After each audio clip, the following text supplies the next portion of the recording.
What is up, everybody? Welcome into this Tuesday episode of Flippin' Bats, the first of 2 episodes today. We got a lot of good stuff to talk about. 3 teams that really need to do something at the trade deadline. We'll talk about that. We're going to give Honesty Hour. We're going to hop in the trust tree, and it's Honesty Hour time again, as well as Twitter questions, fan questions, X questions. I don't even know what we're calling them anymore, but we have those as well. This one's going to be a blast. Let's get to it.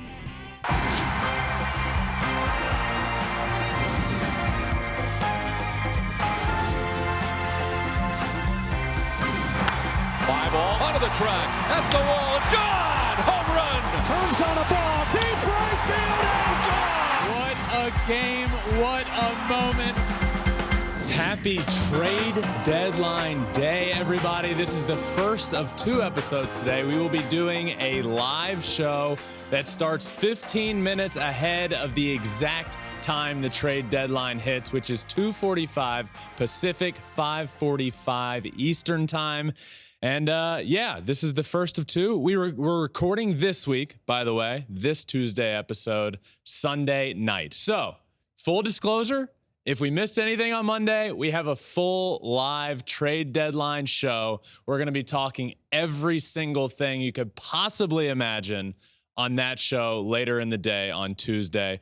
Alex, this is going to be a crazy 24 hours, 12 more hours. It really. is. It's already kind of been, it was a crazy weekend, right? Now there's a couple names still kind of floating around, and we're curious today at the deadline, are teams that we weren't sure if they're going to be sellers all of a sudden right at the deadline become sellers? I think there's a few teams that have switched course in the middle of, in the last week. The Cubs? I think the Cubs Were a big definitely one. switched course. Yeah. I think the Mets were very 50-50. I think the Padres were 50-50, and both of those teams ended up going in different directions. We'll see.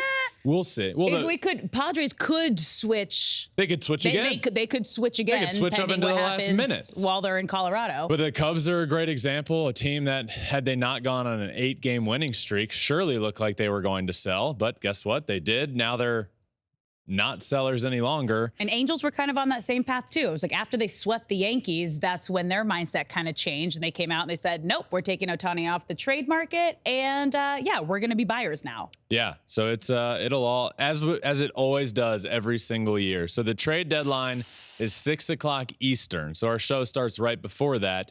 And every single year, that's just the last possible second that a deal can be struck. We might not hear about it for 5, 10, 15 minutes after the deadline. And it happens every year. So I'm sure we're going to get something. I'm sure we'll get a few things while we're live on air. Down to the wire. Yeah. Okay, so to kind of hold us over until our live show this afternoon, let's start this show with 3 teams that we should really watch, really keep an eye on as this trade deadline nears. And we're going to go through each of these teams. I want you to tell me what they need, what they should do, what you think they're going to do. All right. Okay, let's get started with the first team, the Orioles. The Baltimore Orioles, to me, a team that I had Ken Rosenthal on last week on Wednesday, all trade deadline stuff. And they were a team that I asked about because they're ready to win. I mean, they're first in the AL East. They're winning. They're dominating the right AL now. East. And I think if you were to ask people at the beginning of the year, where are the O's going to finish up in the division? I think people would have told you, you know what? The Orioles were really good to end last year, and I think they can continue to be good this year. I think they could finish in 3rd place in the AL East. I think that's probably what most people would have told you. And now here they are at the end of July, very end of July, and guess what? They're in 1st place in the AL East come August. So the Orioles need help, though. They've done all of this while just building from within and having Adley come up and Grayson Rodriguez and Colton Cowser, and all of these names have come together to be a 1st place team, but they don't have the pitching that they need to have. No matter, I don't think they could do enough at the trade deadline. So for me, watch out for the Orioles. They need pitching, and if they get pitching, if they are able to get, look, it's the trade deadline. Who knows? Who really knows what's out there? Who knew Max Scherzer was going to be on the move? But turns out he is. So we don't know. But the Orioles need to do something. and they need to do something. There's not enough they can do ahead of this deadline where they can add pitching wise, because that's what makes them a World Series potential winner, is adding pitching. So question, if they don't make a big move at the trade deadline, can they maintain this first place spot in the AL East and possibly make a far push into the postseason? I think the first answer is yes, and I think the second answer is no. Look, I mean, it's August, and we've seen them with the pitching that they have be in first place in the AL East. And not just that, the Rays were historically good. Yeah. And they stayed close enough that whole time while the entire world was talking about how good the Rays are. Yep. The Orioles just stayed right there. Just stayed right there under the radar. Up and then jumped them. And then next thing you know, well, not next thing you know, the Rays played 500 baseball for 2 months. But next thing, the Orioles take that first place spot. So I absolutely think they can win the division. They can win the division with the current team they have. I don't believe that they can do a lot of damage in the playoffs with the pitching rotation that they do have. I like their bullpen a lot. I do. I don't think they can do the damage they need to in the playoffs with the rotation they have.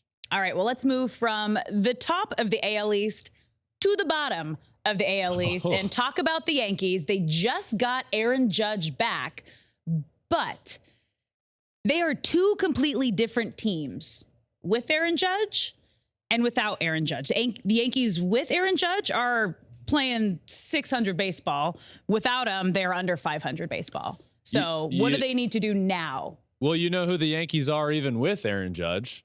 They're a team that's not good enough to win the American League. It's the same offense that got swept by the Astros last year. They need to add a bat. A big bat. They need, I think Cody Bellinger would have been the perfect piece, but guess what? He's gone. Off the market. Yep. See ya.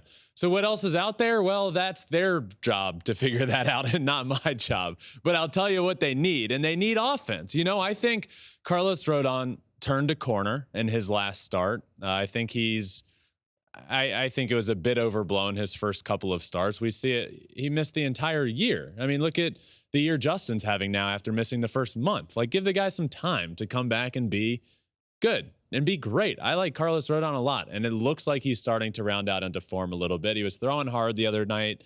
Off-speed stuff looked good. So I love what they added to the rotation. Now you have Garrett and Carlos Rodon at the top of that rotation. But I'm telling you, they need another bat. Like, Aaron Judge comes back, yes, and he immediately produces for them. He's been great since he comes back. But also a question is, he's not going to play every day for how long? I don't know. But Sunday night, so you need like an outfielder bat. Right. Sunday night, he didn't play. Like, they're going to have to work him back a little bit. But even Aaron Judge aside, this offense isn't good enough. They're just not. You have Giancarlo Stanton hitting under 200 on the year. Under 200. That's crazy. You have Anthony Rizzo underperforming. DJ LeMahieu underperforming. You have underperformance everywhere you look in the offense. I think adding a bat not only helps the Yankees' offensive production, it's a big shot in the arm for the team of like, hey, this is the push we need. This is the bat we needed. And now we can go and now we believe that we're a different team that's capable of competing with everybody in the playoffs. And as of right now, I just don't think their offense, I think they can get into the playoffs. Okay. I do. And I think they can do damage in the playoffs. But with the New York Yankees, I don't think the conversation is ever, can they win a couple games in the playoffs? Or what the front office and management told us after the year last year. Well, hey, we were 4 games away from the World Series. Yeah, you got swept in those 4 games. Exactly. I don't think any Yankees fan is okay with that. And I think they need a bat. But everyone that they have to jump to even get into a wild card spot are within their division. Like, that's who's ahead of them in this wild card hunt right now. So they could probably jump Boston, but Boston's not quite in yet. It's Toronto, Houston, and Tampa Bay in the wild card spots right now. And then Baltimore is playing great, and that's who's top of the AL East right now. I'm telling you. It's a really tough division. They have quite the lead right now because of how they started the season. If I'm the Rays, if I'm Rays fans, I'm a little worried. You can't play 500 ball the rest of the year. No. You can't do it. And they've been doing it for over 2 months now. So you think that's who they can take over? I think they're better than the Red Sox. Okay. you mentioned that all the teams a lot of them are within the division. division. That's a positive in my opinion, because you're going to play you're So going then to end up playing them a lot more. And then it's just kind of in your take care of your own hands. Yeah. business and you'll get into the Got playoffs. it. You control your own destiny. But I love the Jays. That's I who you predicted them picked to to win win the the division. AL East. They're Yeah. playing well. I love the Orioles. I like the Rays are a question mark right now, but they have that big lead because of how good they were. Yeah. Well, the other team that's ahead of them is the next team that we're talking about. So let's move on to the reigning champions, the Astros. I mean, they just got Jose Altuve and Yordan Alvarez back, which feels like a big trade right around this time anyway to kind of get that movement. But who do you want to see them go after? I think they need to add a starting pitcher. And we talked about it yesterday, and the GM spoke on Sunday about how they're not really in the market for a starting pitcher, which is, in my opinion, the wrong choice. And not that they're not going to acquire one. He said if the right thing comes along, yes. But as of now, they're looking to add bullpen help. I don't think that's the right move. I really don't. If I'm the Astros, and I've followed them very closely for the last 5 years. When was 2017? How many? 6 years? Is that right? Good God. Math? Are you doing math? That's just 16? I feel like Justin 17, just got 18, traded 19, to the Astros, 20, and it's been 21, 6 22. years. Yeah. But we're in 23, 20, right? so 7 years ago? What I year never is know. it? I never know how to count. It is 23. I never know how to count 6 the years. baseball seasons. I'm like, 6 years. do you go to the next one? Do you That's count that crazy. one? And Yeah. for those 6 years where I followed the Astros closely, they're a team that at the trade deadline, it's like, okay, what do they really need to add? Maybe a bullpen arm. And then next thing you know, it's like the Astros have acquired Zach Greinke, a big starting pitcher arm.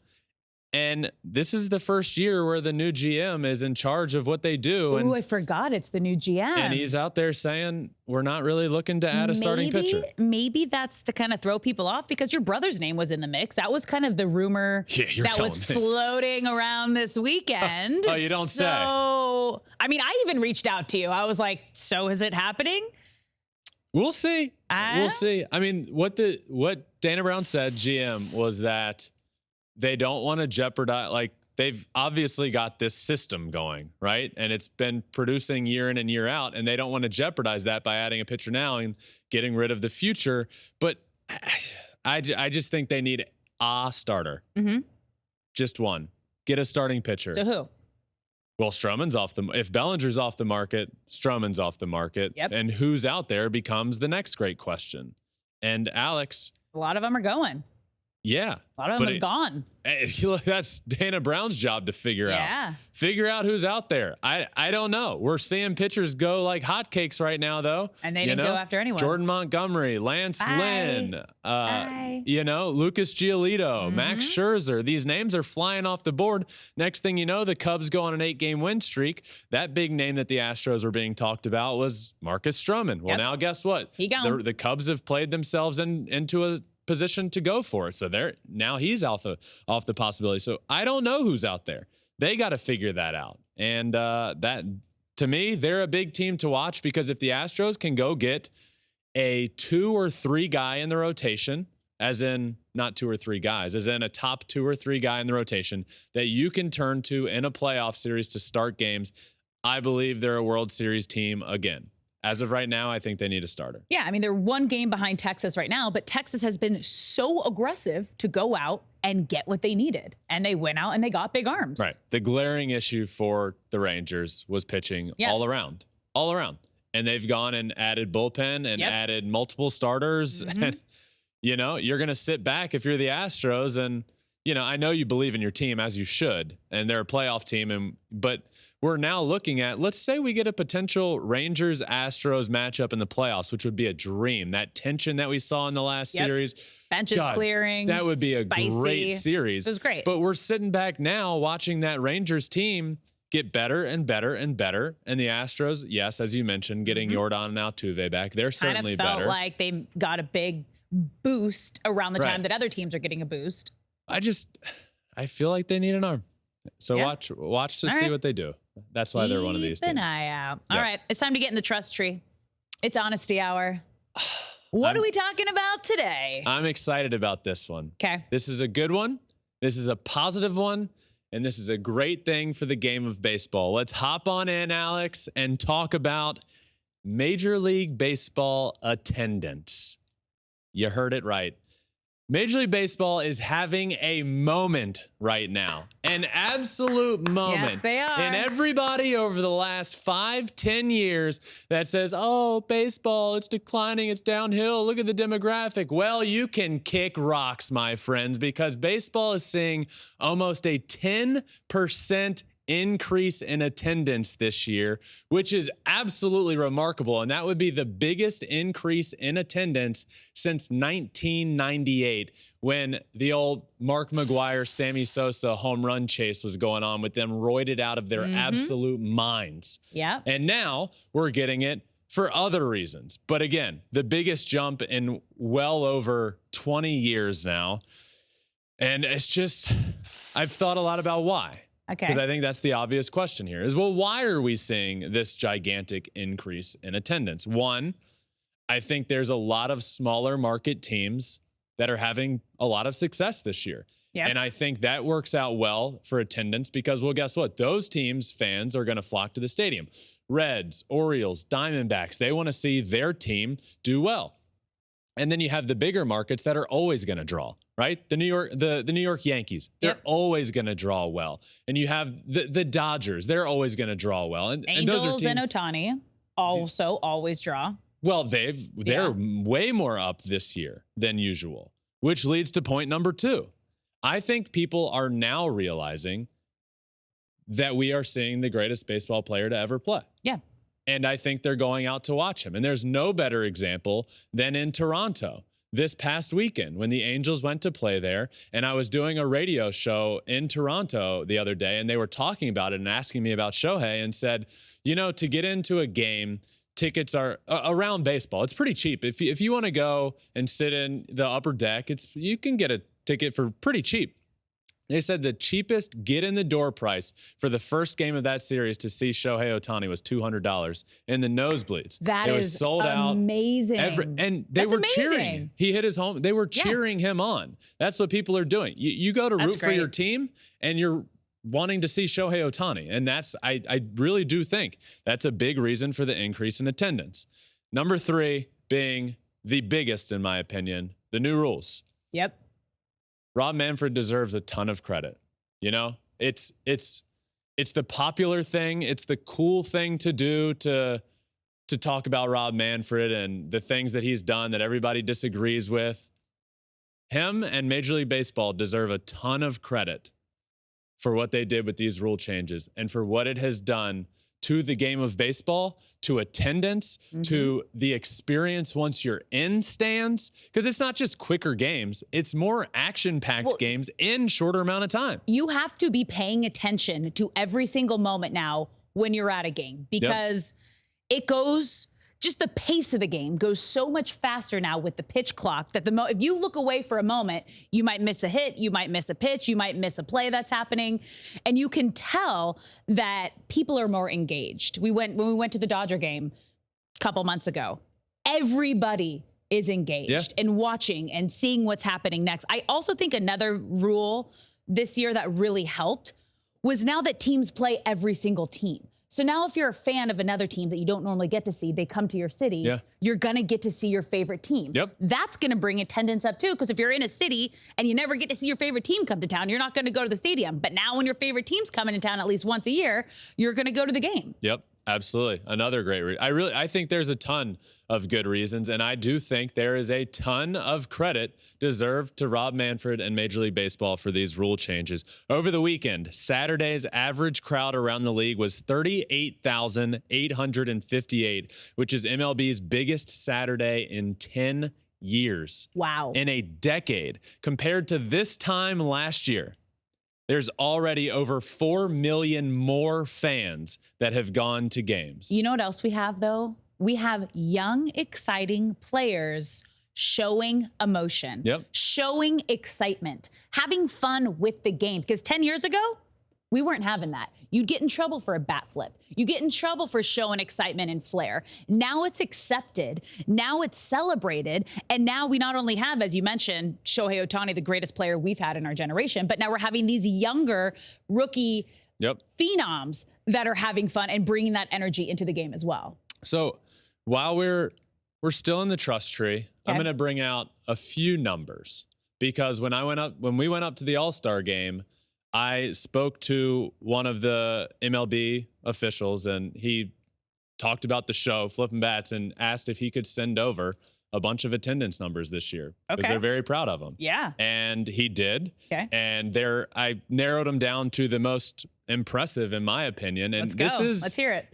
It's pretty alarming in a good way of how crazy this has been. There was we had 4 weekends in a row of over 1.5 million fans, which is the first time since 2017 that that's happened. 2 consecutive weekends of at least 35,000 average attendance, first time since 2015. And a Saturday's attendance of 589,000 was the highest pre-All-Star game Saturday since 2013. Okay? Also, this is all really good stuff. Passed along the digital entertainment side of things. MLB TV has recorded more than 7.3 billion minutes watched this year, up 9% from last year's record pace. Total new logged users up 26%. 2023 opening day featured the largest MLB TV audience for a game in the service's history. And this is my favorite part. Age demographic. In a recent survey conducted by Major League Baseball, 86% of people ages 18 to 24 and 25 to 34 said they are more likely to watch MLB games due to the rule changes. 87% of 25 to 34-year-olds said they are more likely to attend games. The median age of ticket buyers this season is 6 years younger than in 2019. And younger fans are watching more games on MLB TV than ever before. The average age of 35 is up 14% from where it was before. Game's getting younger. It's getting more exciting. It's getting younger on the field. Younger fans are coming back to baseball. More fans are gravitating to baseball. And the attendance is rising. This is why having fun in the moment, showing emotion matters. Yeah. It matters. It's a game. It's fun. Like, the whole reason you fell in love with baseball is because you were having a blast. Why shouldn't we be able to do that at the highest level? Yeah. That's what it should be. And it's celebrated. And look what's happening now. Everything's up. And the players are marketing it. Yeah. They're marketing themselves. Social media. God no. Yeah. Shohei was terrible on social media before this year. As in, he just wasn't, he didn't have it like 2 years ago. Then he finally got it, never posted. Now, every single time the Angels win, he posts. He shares. It's great. Yeah.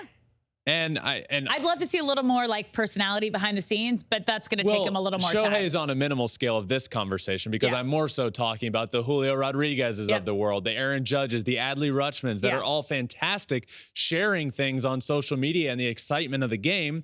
And then that creates a following and kids that want to be those guys. And that's how the game evolves and builds over time. So, Trust Tree, Honesty Hour today. Shout out to Major League Baseball. The attendance is on the rise. And to everybody that doesn't like baseball and was talking about the demise, you can kick rocks, because we're going in an upwards direction, my friends. That was a good Honesty Hour. That was good. That was strong. That was passionate. Now, let's get to Would You Rather. All right, producer Taylor is now out here for the segment that he created. So, Taylor, why don't you tell us how this works? Got it. So, well, for you folk at home, it's going to be a player comparison, player A, player B. Going to give you some stats, some awards blindly. You're going to pick who it is. After that, we'll have a conversation. No wrong answers. But I have a minute to figure it out now. Yeah, to give me an answer, because we can't be sitting here all day. Yeah, they got mad at me. So now I have 60 seconds to give my answer. And then we'll have a discussion about it. Yeah, for the audio folk, we'll give you some stats. For the visual folk, you'll have a whole list of stats. But are you ready? Yes. All right. So the first iteration of this, it's going to be outfielders. Okay. All right. So player A, 318 batting average, 207 home runs. Player B, 265 batting average, 398 home runs. And then on the award side, Player A, 0 MVPs. Player B, 2 MVPs. Ben, who you got? Okay, so what jumps out first here is, okay, so player A with the much higher career batting average, much lower home run total, was a 10-time All-Star. Though he did not win an MVP. No. Player B, however, lower career batting average, 2 less than 400 homers, and 7 All-Star games with the 2 MVPs. Stolen bases, pretty close. Stolen bases close. Gold gloves. Both have a lot of gold gloves. Silver Sluggers, pretty close. Player A won 2 World Series. Player B did not. Yeah, so it really just comes down to what you deem to be important here, because obviously the average for player A is a lot higher, but player B has more home runs. Do the World Series matter more? Do the MVPs matter more? I mean, if I'm running a team, obviously, if you were to tell me this guy wins 2 World Series, then I'd take him. But from this game, I have 5 seconds. I'm going to take player B. 2 MVPs, a lot of homers, love homers. Player B. All right, let's reveal. So player A, Kirby Puckett. Player B, Dale Murphy. I know, we know. You're a big Braves guy. I feel good about picking Yeah. Dale Murphy. So this is a lot of people, if you don't know, Dale Murphy, probably one of the best players not to be in the Hall of Fame. Yeah. And it's a big debate. A lot of people feel he should be in. But if you look at the numbers, Kirby Puckett is in the Hall of Fame. Fair. So to me, I guess the question is, do you feel that Kirby Puckett's titles helped him get in? Like, and also, what do you think? What's the reason for you that you think Dale Murphy's not in? So I think when it comes to the voters, who I don't know if you've heard, they're the ones that vote you in or not. Yeah. That's I accurate. really think they see that 318 batting average, career batting average, and immediately check a box. Kirby can swing it. Yeah, for sure. Yeah, he's a great hitter, and I'm not going to try and talk out of the fact that Kirby should be out of the Hall of Fame. I'm going to talk about the fact that Dale Murphy should be in the Hall of Fame, and I think the only reason he's not is because his career batting average is 265. But we're talking 2 MVPs. We're talking a Gold Glover, 5 or 6 time Gold Glover. We're talking almost 400 homers. I think the only reason he's not in is his batting average. That sucks. Yeah, I mean, the thing to me is like 2 MVPs. 2 MVPs with those kind of career numbers, you should be in, especially with the Silver Sluggers, All-Stars, Gold Gloves. Also, Dale Murphy, fun fact, led the National League in games, at-bats, runs, hits, extra base hits, RBI, runs created, total bases, and plate appearances in the 1980s. Pretty good. So if you want to talk about peak, that kind of like peak little area where they always talk about like you need to have an elite peak. He did. He fell off after 88 with the knee injury, but still 2 MVPs. There's no way he shouldn't be in the Hall of Fame. I agree. And last thing about Kirby Puckett, I think he has moments. Yeah. World Series moments. True. And I think having a moment that everybody has in their head, I think that matters when it comes time to vote somebody in. All right. We ready for round 2? Yep. Round 2, we're doing catchers. Okay. All right. Yep. So player A, 306 career average, 1,306 RBIs. Player B, 297 average, 1,185 RBI. Comparable. Yeah. Player A, 1 MVP, 3 batting titles. Player B, 1 MVP, 1 batting title. So Ben, who you got? These players are the same player. I mean, these Very close. all over the board, like really all the way around. Also the catcher position, which Catcher position, 3 batting titles for one of them, 3 batting titles from a catcher. The WAR is very close. WAR's very close. Player B actually higher. Yeah, player B higher WAR, but 9 All-Star games. yeah, has more All-Star games. And player B has way more homers. I'm gonna take player B here. Virtually the same. The batting averages are within 10 points, but the fact that one's over 300 and one's under 300, I think matters. That makes it a bit more whatever. I don't even know. So final answer, got 10 seconds. I'm gonna say B. So you're taking player B. I'm gonna All take right. player B. Let's A reveal. lot more homers, good average. So this one, I knew one was Joe Mauer. I just didn't know which one it strong was. Joe Mauer, player A, Joe Torre, player B. To me, Again, this is the catcher position where in modern era, it's basically Pudge. Like Buster Posey and Joe Mauer, their Hall of Fame voting is going to come up here. But the man won 3 batting titles.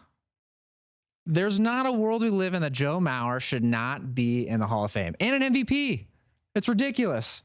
He had the knee and leg issues kind of like deterred like the back of the career, played a lot of first base he and definitely DH. fell.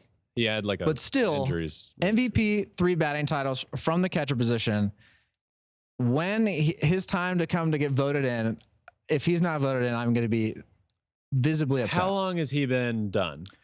It's got to be right around 5 years. We got to be close. He should be coming up. So let me just get this straight. Last game was 2018. Let me get this straight. I think Joe Mauer should be in the Hall of Fame.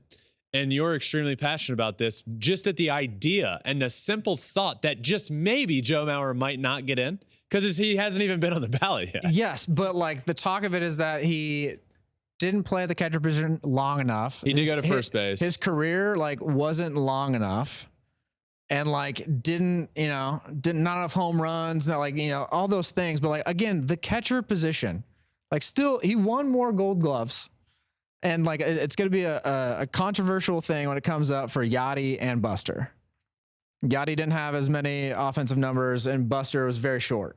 Joe Mauer won an MVP? Yeah. He had 365. 365. So Joe Mauer finished in the top 5 twice. First AL catcher to win the batting title twice. Most batting titles by a catcher. He was the first catcher to lead the league in average, on base, and slugging. And that was in 2009. Then after that, he had the leg issues. My thoughts are pretty simple. The catcher position is not about offense. If you can get offense from a catcher position, that makes you elite automatically. If you're winning batting titles and an MVP from a catcher position while also being the captain of the field, if you will, the field general, where everything happens through you and you're calling the game and you're framing pitches and you're doing all of this while also winning an MVP and batting titles, you're a Hall of Famer. Yeah, should. And then 7 of the 12 catchers with MVPs are in the Hall of Fame. Buster Posey and Mauer are 2 that aren't eligible yet. So, the one thing with, are his stats up? Can we put the stats up? He wasn't a big power guy. No. He got 143 career homers, which is not a lot of home runs. It's not. It's not a lot of homers. High average, high on base. High average, high on base, not a lot of homers.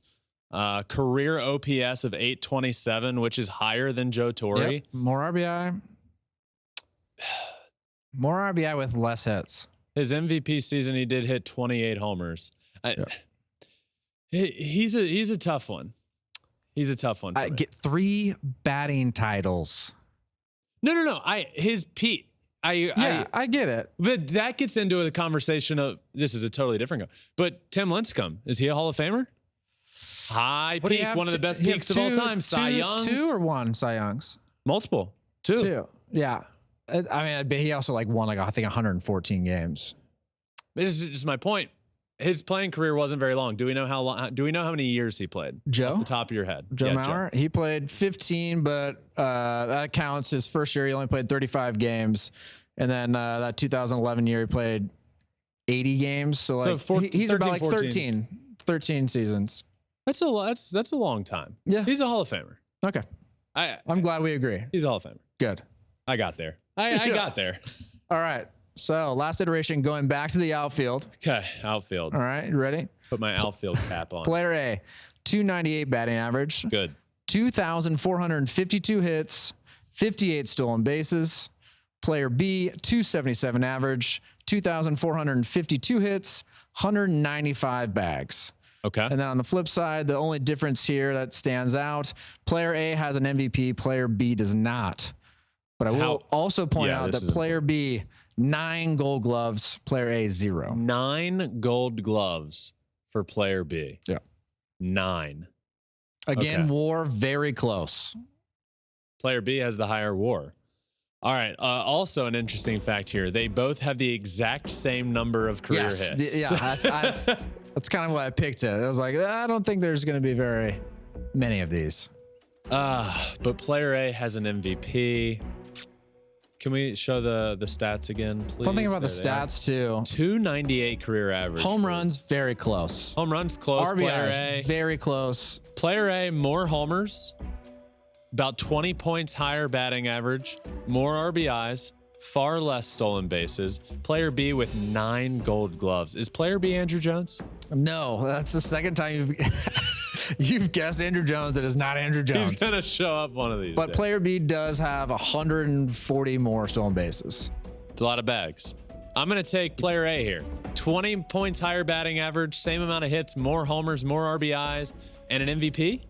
Yeah, that's the take big player A. setter. All right, let's reveal player A. Jim Rice. Player B, Torrey Hunter. Shout out Torrey Hunter. I don't like that I picked against Torrey Hunter. I get it. A great career, by the way. Great career. So I guess my question to you is Torrey Hunter a Hall of Famer in your eyes? We just had this conversation recently. I don't know whether it was the last time or the first time we did this, but when you have the conversation about name me the top 5 defensive outfielders of all time, Torrey shows up in that conversation. And I think there's something to be said for that, which is why his WAR is so high. Yes. At the same time, you also said that like that player should be considered one of the best at that position. Torrey Hunter only finished in the top 10 of MVP once. Is that a problem? Yes. Like that's the thing is, does his defensive accolades kind of make up for him not being a top offensive producer? But the 9 gold gloves is tough. He finished inside the top 10 one time. One time. I don't like doing this, but then I don't think he can be a Hall of Famer. I think he's in the Hall of very, very, very good. I'm disappointed that I got to this conclusion, but I do not believe you can be a Hall of Famer if you're not in that MVP conversation multiple times in your career. Yeah. Jim Rice, top 5, 6 times. So, but this is where it gets tricky when it comes to MVP. Defense ain't a factor. No matter 100%. what people want to say. Like if you're the best of all time, it might help you a smidge in a season. But they look at the offensive numbers. 100%. Jim Rice has also 0 gold gloves. Jim Rice, not fantastic He raked. defender, but he raked. Career 300 average. I'm rounding up. You're welcome, Jim Rice. Same amount of hits as Torrey, but not a ton of 382 homers. A lot of RBIs. Look, I took player A, who's the Hall of Famer. Yeah, I think you swayed me with that he was only in the top 10 of MVP voting one time in his career. Do you know where he finished that year? That year. I'm assuming you said top 10 because it wasn't in the top 5. That is accurate. Yeah. It was 2002. He finished 6th. That year was Tejada's MVP. I mean, everyone that finished above him hit over 300. Did we ever figure out how old Miguel Tejada is? Now? Yeah, do we know? Probably just 68. But what does he say he is? That's exactly my point. But Alex Rodriguez hit 300 and hit 57 home runs and 142 RBIs and finished 2nd. Taylor, Miguel Tejada is listed at 49 years old right now. No chance. No chance. The guy's 68 years old. There's no chance. Yeah. All right. I'm on that. I'm on the side. I chose player A. I will still ride with player A and Torrey Hunter. Hall of very, very, very good. And I love you, Torrey Hunter. I wish I didn't get to No chance he ends up year 10 getting voted in. I think there's a chance because he's a big name. Big name. Moments in Major League Baseball history that people will remember forever. All-Star game, robbing Barry Bonds home run, going on the shoulder. One of the best defensive of all time. I think all of those things matter. I think there's a chance. I think he gets close. I hope he gets in. I think, as you've heard me say, and as you recalled, I think you need to be, during a period of time, the best at what you do amongst everybody in the league. And he wasn't. Yeah. So that's all I got. Glad we agree. Is that all 3? That's done? it. That's all we got. All right, Taylor. Thank you. That was good. That was a good would you rather. All right, it is now fan questions time, and Alex is back to lead me through these, us through these. Some of these are for everybody involved. So this will be Yeah, good. and we're calling them fan questions now because Twitter's now X, and we're finally adding in like it. thread questions. So let's get I started. don't like it. Well, I like adding in thread questions. Yeah. I don't. It will forever Oh, be you're Twitter. not. Yeah. See, mine's still Twitter on my phone. Yours is to X. It's a matter of time. You don't Yeah. even have to I update. might It be just the- does it. Nope. It forces Nope. it on you. I still got the OG. I still got good the luck. OG. We'll talk All right. next Well, show. let's get started with our first fan question, and this is actually a threads question. Who has the best bat flip? This is a good question. It is. Comes from Threads. Carnage is his name. His name's on Clint. Threads. Well, Yeah. Carnage is a great This name. is Best bat flip. I'm going to say this is probably a lot of recency bias. It's definitely recency bias. But J.D. Davis walk-off home run the other day. He turned around, flipped the bat, and there was the most perfect picture of it. Like it was great. So, you know, at the beginning of the year, you asked me best bat flip. My mind wouldn't immediately go to J.D. Davis. Yeah. But my answer is J.D. Davis. It was great. My favorite this year so far was Shohei Ohtani when he was having That was a great one. the month of his career, best month we've seen in baseball. And the photos of it was just insane. Yep. Just watching it go whoop, in the distance with the fire going in the background at the Big A. That was chef's kiss. That was my favorite bat flip That was a good one. of the year. All right, let's move on to our next fan question. This one comes from Anthony. Is it ever appropriate for men to wear shorts? And if so, what kind of shorts are allowed? I say yes, but I grew up at the beach. Shorts are allowed, but I feel like you gotta be manicured, you know? Like, Wait. you gotta kind of keep it, like, I don't know how to explain this the right way. Like, shorts are definitely allowed. Board shorts are allowed. Cool Yeah, shorts what the are hell? allowed. What the hell's going on? What do you mean are shorts allowed? Shorts Yeah, are allowed. That's what I said. I said, but some, No, I don't like. Of course, shorts are allowed for men to wear. Men, yeah, yeah, great. I say yeah.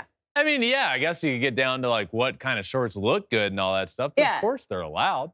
Shorts are great. Do people not wear shorts? I don't know. That's what I'm thrown don't off know. by this question. I don't know. Do people feel like guys can't wear shorts? I wear shorts. That's first I'm hearing of it. I say yes. I absolutely say yes. Okay, But you know, then we're in agreement. maybe we should research if guys should wear shorts or not. Spend a I lot of think we're time on a fine. golf course. Right. Things might get hot out there with that's pants true. on. Yeah, and there's golf shorts, like, right? But some golf Yes, courses there's you some have to wear million. pants. Don't. We're Okay, getting this in our this head. is too We're in complicated. our head. Let's Guys move wear on to shorts. Let's move on to our next fan question, okay? We say yes to that one. This one comes from E. Did the 2022 Mets overachieve? This is an interesting question. The 2022 Mets won over 100 games. Mhm. So, did that team overachieve or did this current team massively underachieve? Option B. You think it's option B? I think it's option B. I think the real answer is somewhere closer to the middle. And I know that's a boring answer. This season, as it stands, and it's getting harder and harder and harder to even possibly make the playoffs because they're most selling. Disappointing season of all time. This is the most disappointing season of all time. So it's obvious a massive underachieve here. But I mean, last year it was a very similar roster. I mean, I don't know. I would say they overachieved a little bit last year, and this year they under. I mean, did they though? Because they blew it right at the end of the season, so that's not really overachieving. And they won. Well, they won over 100 games though. Yeah, and then they blew it right at the end of the season. Yeah. Yeah, so that's not overachieving. They're just madly underachieving this season. You heard it here. Yep. All right. We got one more fan question. All right. You ready for this one? Yeah. Ben, you know the question. Loyal to the soil, Houston Astros. I think the entire world was asking you Alex, this weekend, what is your brother doing? Where is he going? Couldn't get on social media without I could and did Yeah. tweeted a photo of an egg. Yep. And over 500,000 people saw it, and 1,000 responses are, "Hey, Where's your brother going? What's the deal with Justin? My entire social media has just been overtaken with this exact question Here it is. of what is happening with Justin. Here's the tweet. Here's me holding the egg in the air. It was a great tweet, honestly. Great tweet. But yeah, it just led to hundreds and hundreds, not just that tweet. Ever since there was the report that came out that the Astros are really looking in heavy to getting Justin, and he's been pitching fantastic for months now. So Because he's back. So and everybody, because he's back. Because he's back. And everybody is now looking to me to give a little bit of insight on what is going. Well, yeah, you'd be the one person to have insider info. Well, yeah. So you're not actually asking him, are you? No. There you go. You know, there's so much. There you go. But we had a lot of questions, right? Like there were a million of these questions, and I think we have a collage of all of them. Yep. Look at this. I mean, where's he going? Look at this. If What's you're happening? watching, you can see all of these. There's hundreds and hundreds and hundreds. What's gonna happen with your brother? I even asked you. When I saw one of the rumors, I slid into your DMs. It's like, well, so? Yeah. Is it happening? Look, even if I knew something, I'm not gonna. You gotta tell me. Would I? Huh? I could Then tell we're you the fighting. biggest news in the world, and you just send back a gif of a hamburger shooting ketchup and mustard. Only when your brother's pitching. Only when he's pitching. Yeah, And but- it's been good. It's been good luck. Well, you've been doing it the majority of the year, and the first time you sent it, he had given up like 3 runs in the first inning. Just had to warm up. Oh, Warm yeah. up. He had to warm up to the game. He had to warm up to the situation. Now I sent it a little later in the game. I mean, back to answering this question about Justin. Yeah. Look, this is a great question. And of course, everybody wants it to happen in Houston, obviously. It's just, it's something that I am not pestering him about because God knows everybody is right now. And also something where he probably doesn't know. No. You know, he said it, a few days ago after his last start, the start before last, that, well, nobody's approached me about it. Yeah. And I think with these trades, and I was thinking a lot about this because I was talking to my parents about it and talking about the Max thing because Max also had a full no trade clause. And it becomes, well, why wouldn't the team, they ended up having to go to Max to ask if he would waive his no trade clause. Like, why not just go to him first? I think it's a big negotiating thing from both sides, but mainly from the team of putting the player in a position where, hey, we have this great deal in place and the entire world knows about it. And it would be really great for our organization and that fan base really wants you. Can you waive your no trade clause? And then if you say no, you're seen as the bad guy. Yeah. Though you don't want to move your family with Max, who has like 18 children across the world to Texas and don't want to take them out of school they're comfortable with. Like, people don't think of those things, but they get the deal fully in place and then go to Max and say, hey, can you waive your no trade clause? And he ended up saying yes and moving on. But just something I think teams do where they might not even tell you, even if you have a no trade clause, that Getting you're everything ready. being traded. They'll get it all ready and then come to you once it's public. And so there's a chance Justin might not even. We'll find out later this afternoon. We will find out. Our live show starts at 5:45 Eastern. Trade deadline special episode where a lot of stuff will be going on currently with current trades happening, but we'll also be talking about big winners of the deadline, big losers of the deadline. We're going to talk about it all. So make sure you're back and tuned in live for that one. It will also drop right after it's done. So Tuesday night, and it'll be out Wednesday, so you can listen to it then. But we have quite the next... It's going to be fun. The next 12, 24 hours in baseball is going to be a blast. So thank you all for listening to this first Tuesday episode. Make sure you're subscribed wherever you listen to your podcast, Apple, Spotify. We're also on all social media, which is getting to so many that I'm not even going to name them all anymore. We're just on all social media, It's all happening on the socials. including YouTube at Flippin' Bats Pod for all of them. Thank you all for listening to this Tuesday episode. It is trade deadline day, my friends. Let's go. We will see you all later today